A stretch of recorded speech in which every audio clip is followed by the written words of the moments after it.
Olá, queridos, como vão? Espero que muito bem. Hoje aqui vim tratar o assunto de limites, né? Você sabe o que é limite? Você conhece os seus limites? Você sabe expressar qual é o seu limite e a importância disso? Bom, alguns sinais mostram o quanto a gente está desconectado da gente mesmo e dos limites, né? Que sinais são esses, né? Você sente necessidade de agradar todo mundo, todo momento? Você não tem tempo para você ou desconhece as suas necessidades, aquilo que realmente você quer e sente vontade de fazer? Quando alguém te pede alguma coisa, você larga tudo o que você estiver fazendo e vai priorizar o outro. Como é isso para você? Você evita pessoas que você sabe que possivelmente pode ser que aquela pessoa te peça alguma coisa? Pode ser que você não esteja sabendo comunicar seus limites. Poxa, mas muitos de nós ficam acreditando que limite é uma coisa de bom senso, né? Só que o bom senso, ele é um senso de grupo, né?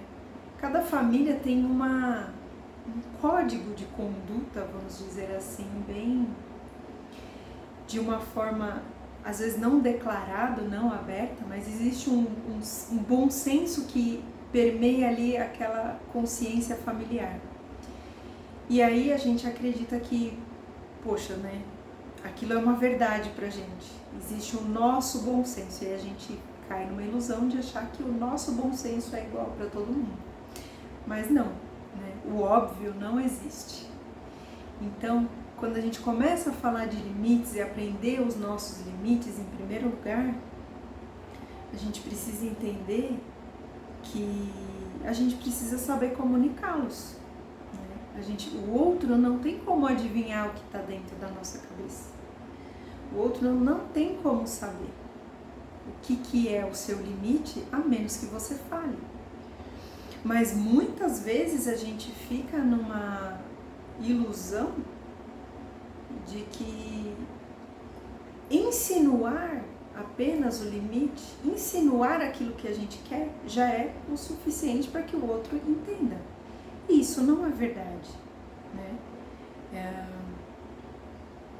A gente precisa entender que comunicar e colocar os nossos limites é um direito que a gente tem, como seres que somos. Isso é um direito nosso, né?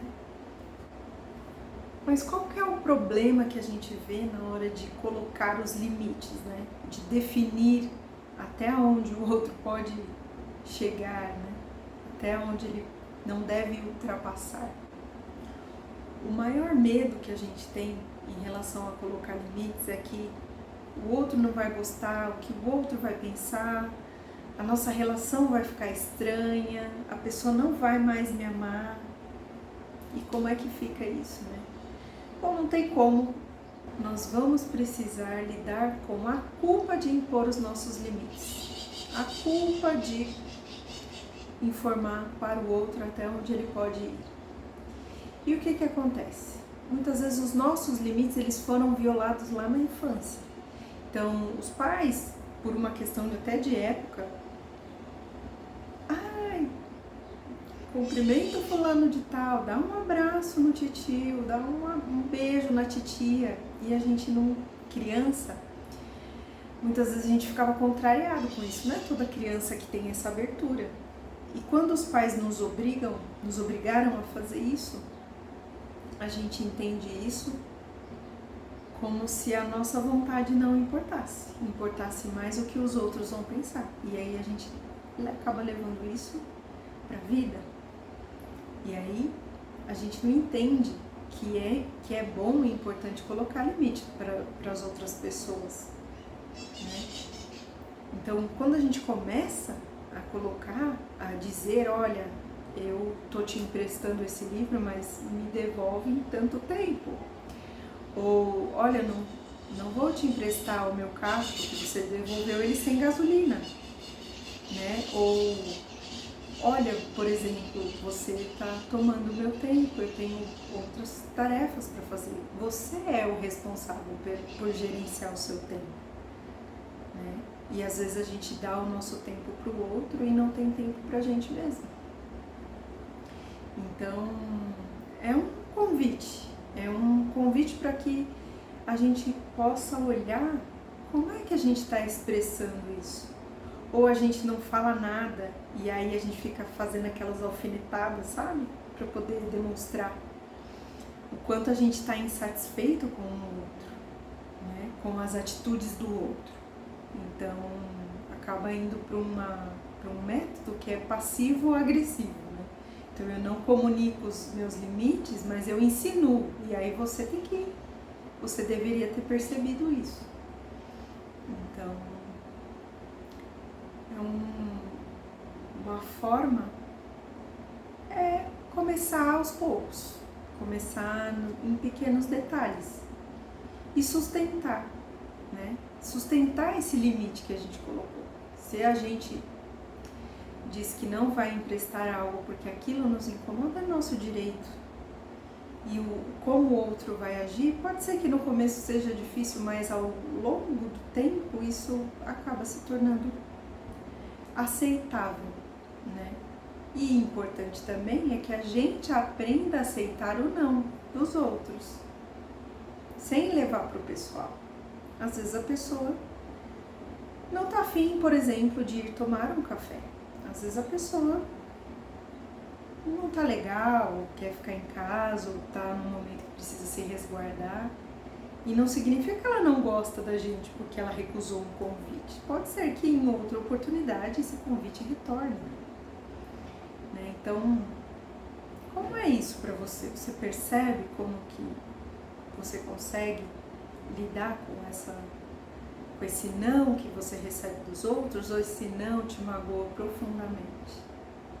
O que tem por detrás deste não que te magoa profundamente? Né? Muitas vezes a carência que a gente tem do outro é a carência que a gente está sentindo da gente mesmo, da nossa energia. Né? A gente tem medo, né, que faz com que a gente não coloque limites, é o medo de ser excluído. Mas se a gente for olhar bem mesmo para quem é nossa família, nossos amigos, essas exclusões elas não ocorrem. De certa forma a gente deixa de ter um papel de tanta importância, né? De pilar da família. Né? A gente acha que, né, que sem a gente nada acontece. Mas as coisas acontecem. De uma certa forma, elas acontecem. Não resolve a falta de limites a distância geográfica. Não resolve cortar relações com as pessoas. Por que não resolve cortar relações com as pessoas? Porque você vai encontrar pessoas com o mesmo perfil. Então você muda de trabalho, mas parece que é o mesmo lugar. Você mudou o ambiente. O espaço físico mudou as pessoas, mas o padrão de comportamento das pessoas é o mesmo. Então, por que isso se apresenta? Né? Para que você aprenda a sustentar este lugar, que é o seu lugar, o seu papel, a sua individualidade, o seu tempo, o seu território, o seu ser. Né? Ignorar também não vai resolver. Então, simplesmente fazer de conta que não se incomodou, não vai resolver. Não vai ter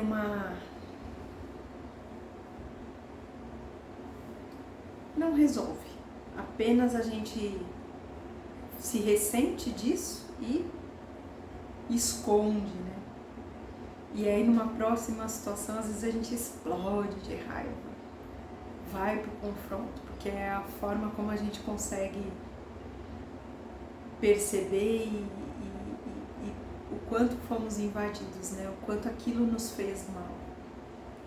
E aí acaba indo para uma explosão de raiva. Então ignorar não vai funcionar. Era isso que eu tinha para falar hoje. Eu espero que vocês consigam perceber o quanto é importante, né? E essa é a minha mensagem de hoje. Muito obrigada.